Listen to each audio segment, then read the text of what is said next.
இன்னைக்கு பிரேக்ஃபாஸ்ட்டுக்கு ரவா உப்புமா தான் பண்ணேன்.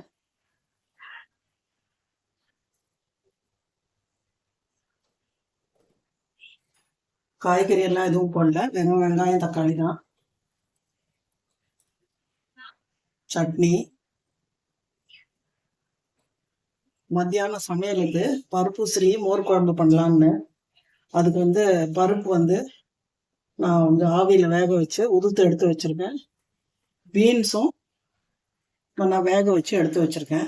இது எப்பவுமே ரொம்ப நேரம் வேக வைக்கிறது இல்லை. நான் நல்லா கொதிக்கிற வெந்நீர்ல உப்பை போட்டு இதை கொட்டி கொஞ்ச நேரம் அந்த கொதி வந்தா போறோம் பாருங்க. இந்த நிறம் மாறாம இருக்கும், தெரியுதா?